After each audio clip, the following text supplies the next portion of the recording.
হোজাইৰ থেপলাগুৰি অঞ্চলত ৰাইজে উদ্ধাৰ কৰাৰ পাছত বন বিভাগক গতাই দিয়া পোৱালি বনৰীয়া হাতীটিয়ে আজিলৈকে তাৰ মাতৃৰ সৈতে তেওঁ ইতিমধ্যে মিলিত হ'বলৈ সক্ষম হোৱা নাই। বন বিভাগৰ ফালৰ পৰা নিজৰ মাতৃৰ সৈতে মিলোৱাৰ কাৰণে বহু প্ৰচেষ্টা চলাইছিলে, কিন্তু তাৰ পাছতো কিন্তু মাতৃৰ সৈতে এই পোৱালি বনৰীয়া হাতীটোক মিলাবলৈ সক্ষম হোৱা নাই।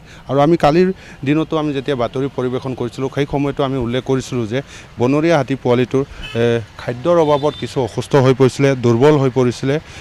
তাৰ পাছতো বন বিভাগে সেই পোৱালি হাতীটোক তাৰ মাতৃৰ সৈতে মিলোৱাৰ কাৰণে সন্ধিয়া পৰতো যৎ পৰিণতিৰ চেষ্টা তেওঁলোকে অব্যাহত ৰাখিছিলে, কিন্তু মাতৃয়ে এই মুহূৰ্তলৈ কিন্তু গ্ৰহণ কৰা নাই এই 7 দিনীয়া পোৱালি হাতীটি। আৰু ইতিমধ্যে অসুস্থ হৈ পৰা পোৱালি বনৰীয়া হাতীটোক বন বিভাগে উদ্ধাৰ কৰি পুনৰ লৈ আনিছে। হোজাইৰ যি পশু চিকিৎসালয় আছে সেই পশু চিকিৎসালয় কেন্দ্ৰত এই মুহূৰ্তত এই বনৰীয়া পোৱালি হাতীটিক এই মুহূৰ্তত ইয়াত চেলাইন লগাই তেওঁৰ চিকিৎসা প্ৰদান কৰি থকা দেখিবলৈ পোৱা গৈছে। আৰু যিগৰাকী কপিলী ভেলী ৰেঞ্জৰ ৰেঞ্জাৰগৰাকী আছে, এই ৰেঞ্জাৰগৰাকীৰ গাফিলতিৰ বাবে এই পোৱালি বনৰীয়া হাতীগৰাকী এই মুহূৰ্তত এনেদৰে দুৰ্বল হৈ পৰিছে, অসুস্থ হৈ পৰিছে। কিয়নো কালিৰ দিনটোতো আমি দেখিছিলোঁ যে এই ৰেঞ্জাৰগৰাকী নিজে তাত উপস্থিত হোৱা নাছিলে। ৰেঞ্জাৰগৰাকী এই পোৱালি হাতীটোক খাদ্য যোগানৰ ক্ষেত্ৰত যি ব্যৱস্থা গ্ৰহণ কৰিব লাগিছিলে কোনো ধৰণৰ ব্যৱস্থা গ্ৰহণ কৰা নাছিলে। একমাত্ৰ কপিলী ভেলী ৰেঞ্জৰ ৰেঞ্জাৰগৰাকীৰ গাফিলতিৰ বাবে এনেদৰে অধিক দুৰ্বল হৈ পৰিছে এই পোৱালি হাতীটি। ইতিমধ্যে ৰেঞ্জাৰগৰাকী আজিৰ দিনতো আমি দেখিবলৈ পোৱা নাই। পোৱালি হাতীটোক বন বিভাগৰ কিছু কৰ্মচাৰীয়ে লৈ আনি ইয়াত কিন্তু তেওঁলোকে চিকিৎসা প্ৰদান কৰিছে, যদিও ৰেঞ্জাৰগৰাকীৰ হয়তো সময় এতিয়ালৈকে আহৰি নাই যে এই বনৰীয়া পোৱালি হাতীটোৰ চিকিৎসাৰ ক্ষেত্ৰত তেওঁ যি ধৰণৰ ব্যৱস্থা ল'ব লাগিছিলে সেই ব্যৱস্থা ল'ব তেওঁ সক্ষম হোৱা নাই, বা তেওঁ নিজে ইয়াত থাকি উপস্থিত থাকি বনৰীয়া হাতী পোৱালিটিৰ চিকিৎসাৰ ক্ষেত্ৰত যি গুৰুত্ব প্ৰদান কৰিব লাগিছিলে সেই গুৰুত্ব প্ৰদান কৰা আমি ইতিমধ্যে দেখিবলৈ পোৱা নাই। কিন্তু 2-এগৰাকী বনকৰ্মীৰ উপস্থিতিত এই মুহূৰ্তত এই পোৱালি হাতীটিৰ চিকিৎসা এই মুহূৰ্তত পশু চিকিৎসালয় কেন্দ্ৰত চলি থকা আমি দেখিবলৈ পাইছোঁ।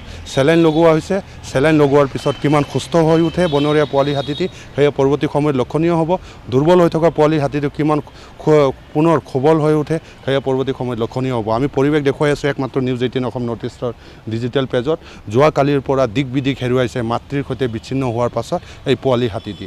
7 দিনীয়া এই পোৱালি হাতীটি এই মুহূৰ্তত মৃত্যুৰ সৈতে যুঁজি থকা দেখিবলৈ পোৱা হৈছে, কিয়নো তেওঁ অসুস্থ হৈ পৰিছে, কিয়নো তেওঁ দুৰ্বল হৈ পৰিছে। আৰু যিগৰাকী ৰেঞ্জাৰ আছে কপিলী ভেলী ৰেঞ্জৰ ৰেঞ্জাৰগৰাকীয়ে কোনো ধৰণৰ কাণ্ড জ্ঞানহীন নথকাৰ বাবে বা কোনো ধৰণৰ গুৰুত্ব নিদিয়াৰ বাবে এনেদৰে তিলকৈ হয়তো পোৱালি হাতীটো মৃত্যুৰ মুখলৈ গণিয়া থকা ইতিমধ্যে দেখিবলৈ পোৱা গৈছে। তৎসত্ত্বেও বনকৰ্মী কিছু লোকৰ উপস্থিতিত এই মুহূৰ্তত চিকিৎসা প্ৰদান কৰা হৈছে। হয়তো বন বিভাগৰ ফালৰ পৰা যিহেতু এতিয়ালৈকে মাতৃৰ সৈতে তেওঁলোকে এই পোৱালি হাতীটোক মিলাই দিবলৈ সক্ষম হোৱা নাই, হয়তো আজি দেখিবলৈ পোৱা যাব যে এই পোৱালি হাতীটোক হয়তো কাজিৰঙালৈ প্ৰেৰণ কৰাৰ কাৰণে DFO-গৰাকীয়ে হয়তো ব্যৱস্থা গ্ৰহণ কৰিব। অতি সোনকালে যদি কাজিৰঙালৈ প্ৰেৰণ কৰি ইয়াৰ সম্পূৰ্ণ চিকিৎসা ব্যৱস্থাৰ যদি ব্যৱস্থা গ্ৰহণ নকৰে হয়তো মৃত্যুমুখত পৰাৰ সম্ভাৱনা আছে এই পোৱালি হাতীটি। আৰু পশু চিকিৎসালয়ৰ কিছু কৰ্মী আছে, তেখেতসকলৰ সৈতে আমি কথা পাতিম। দাদা কি ক'ব?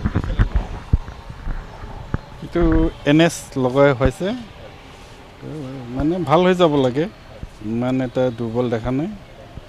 তাত কাজিৰঙা গৈ পালে আৰু বেছি ভাল হ'ব। বন বিভাগে কি আনিছে আৰু চিকিৎসা কৰিবৰ কাৰণে চিকিৎসা কৰি আছে। আমাৰ বিশেষ ডক্টৰ ভিতৰত বহি আছে, ইয়াতে এখেতে ট্ৰিটমেণ্ট চলাইছে। মই ইয়াত মানে খালি ৰখীয়া হিচাপে ৰখি আছোঁ। সহযোগ চেলাইনটো গাত কিবা নাই, তেনেকুৱা একো চিন পোৱা নাই। পোৱাৰ অভাৱত এইটো বিশেষকৈ এইটো মই ক'ব নোৱাৰোঁ, আমাৰ ভিঅ'য়ে ভালকৈ ক'ব পাৰিব। এয়া পশু চিকিৎসালয়ৰ যিগৰাকী কৰ্মী আছে সেই কৰ্মীৰ সৈতে আমি কথা পাতিছোঁ, আৰু আমি পুনৰ এই মুহূৰ্তত পৰিৱেশ দেখুৱাই আছোঁ।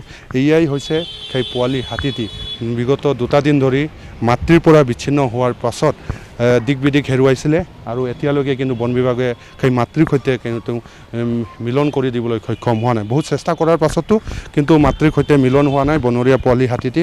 আৰু ইতিমধ্যে খাদ্যৰ অভাৱত বা খাদ্য নাপাই তেওঁ কিছু অসুস্থ হৈ পৰিছিলে, দুৰ্বল হৈ পৰিছিলে, কিন্তু উদ্ধাৰ কৰি লৈ আনি ইতিমধ্যে হোজাইৰ যি পশু চিকিৎসালয় আছে ইয়াত তেওঁলোকে চিকিৎসা প্ৰদান কৰি থকা দেখিবলৈ পোৱা গৈছে। কিন্তু এটাই কথা আমি উল্লেখ কৰিব লাগিব, যোৱাকালিৰ পৰা আমি এই সকলো বাতৰি আমি দেখুৱাই আছোঁ, কিন্তু যোৱাকালিৰ পৰা কিন্তু আজি আজিলৈকে আমি ৰেঞ্জাৰগৰাকীক দেখা নাই। ৰেঞ্জাৰগৰাকীৰ দায়িত্ব আছিলে এই পোৱালি বনৰীয়া হাতীটো চিকিৎসাৰ ক্ষেত্ৰত নিজে উপস্থিত থাকি সকলো দিশ তদাৰক কৰাটো তাৰ দায়িত্ব আছিলে, কিন্তু তেওঁ নিজে উপস্থিত নোহোৱাকৈ কিছু বনকৰ্মীৰ সৈতে এই পোৱালি হাতীটি আজি পশু চিকিৎসালয়ত প্ৰেৰণ কৰিছে আৰু এইসকলে ইতিমধ্যে চিকিৎসা প্ৰদান কৰা দেখিবলৈ পোৱা গৈছে। দেখা গৈছে কালিৰ পৰা তেওঁ এনেদৰে দিক বিদিক হেৰুৱাইছে। মাতৃৰ সৈতে মিলনৰ আপোনালোকে আপ্ৰাণ চেষ্টা চলাইছে, কিন্তু এতিয়ালৈকে মিলাবলৈ সক্ষম হোৱা নাই। এতিয়া কি ব্যৱস্থা? নহয়, এইটোতো মানে আমাৰ ছাৰ আছেই, আমাৰ গৈছে, কালিও গৈছিলে ছাৰ। আৰু এইটো মানে এতিয়া সদ্যহতেতো কালি আমি জাকত এৰি দিছিলোঁ, এৰি গ্ৰহণ কৰা নাই মানে জাকে। এতিয়া মানে আমি হাতীটোক এই ৰাতিপুৱা দেখা পালোঁ এই ডিউটি অৱস্থাত। তাৰপিছত আমি হাতীটোক মানে এই প্ৰাথমিক চিকিৎসাৰ কাৰণে এই ডিছপেঞ্চেৰীলৈ লৈ আহিছোঁ। আৰু এতিয়া এই তেখেতসকলৰ আৰু খুব বেছি হাৰ্ডলি 15-20 মিনিটৰ ভিতৰত মানে এই মানে চিকিৎসা প্ৰাথমিক পৰ্যায়ৰ যিটো চিকিৎসা সেইটো কমপ্লিট হ'ব।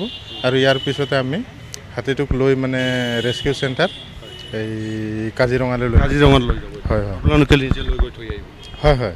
মানে মাতৃৰ সৈতে মিলাব নোৱাৰিলে আৰু? মাতৃৰ সৈতে এতিয়া মানে এই পোৱালিটো হয়তো অসুস্থ চাগে, সেইকাৰণে আৰু মানুহ যেতিয়া টাচ কৰি দিয়ে বনৰীয়া তেতিয়া গ্ৰহণ কৰিব নিবিচাৰে। তেতিয়া আমাৰ ৰেস্কিউ চেণ্টাৰত দিয়াৰ পিছত আকৌ যেতিয়া ট্ৰিটমেণ্ট কমপ্লিট হ'ব তাত তেখেতসকলে আমাক খবৰ দিব, আমি গৈ পেলাই হাতীটোক আনি আকৌ পুৰণ মানে জংঘলত। এতিয়া কি তাত মানে চিকিৎসা সেৱাৰ কাৰণে লৈ যোৱা? হয় হয় হয়, তাত ৰাখি চিকিৎসা কৰা হয় হয় হয়। সুস্থ হোৱাৰ পিছত পুনৰ উভতাই আনি দিয়া হয়। হয়, আৰু আনি আপোনালোকে এতিয়া বনৰীয়া হাতী পোৱালিটো দেখা পাইছে, কিমান দিনীয়া হ'ব পাৰে? এইটোতো 10 দিন 12 দিন এনেকুৱা হ'ব। হয়, মতানে? এইটো মাইকী। হয়, এতিয়া আপোনালোকে চিকিৎসা কৰে? হয় হয়। কেইটা বজাত লৈ যাব এইটো? এইটো এতিয়া লৈয়ে যাম আমি। চেলাইনটো? হয় হয় হয়, নিশ্চয়। ইতিমধ্যে যিহেতু ইয়াত চেলাইন দিয়াৰ প্ৰক্ৰিয়া চলি আছে আৰু অসুস্থ বনৰীয়া হাতীটোক এই মুহূৰ্তত সুস্থ কৰি তোলাৰ কাৰণে এনেদৰে চেলাইন দিয়া হৈছে। চেলাইন দিয়াৰ শেষত তেওঁলোকে যিহেতু উল্লেখ কৰিছে যে বনকৰ্মী যিসকল ইয়াত উপস্থিত আছে তেওঁলোকে উল্লেখ কৰিছে যে ইতিমধ্যে কাজিৰঙালৈ তাক চিকিৎসাৰ বাবে নিয়া হ'ব আৰু চিকিৎসা তাত প্ৰদান কৰাৰ পাছত যদি সুস্থ হৈ উঠে পোৱালি বনৰীয়া হাতীটি, তাৰপিছত পুনৰ হয়তো কাজিৰঙাৰ পৰা হোজাই বন বিভাগৰ লগত যোগাযোগ কৰি পুনৰ এই পোৱালি বনৰীয়া হাতীটোক হয়তো তেওঁলোকে পুনৰ হোজাই বন বিভাগক অৰ্পণ কৰিব আৰু বন বিভাগে লৈ আনি পুনৰ হয়তো কুমৰাকাটা যি সংৰক্ষিত বনাঞ্চল আছে তাত হয়তো পুনৰ তাতে এৰি দিয়াৰ সম্ভাৱনা আছে। কিন্তু এই মুহূৰ্তত আমি উল্লেখ কৰিছোঁ যে ইয়াত বৰ্তমান চলি আছে পোৱালি বনৰীয়া হাতীটিৰ চিকিৎসা প্ৰক্ৰিয়া।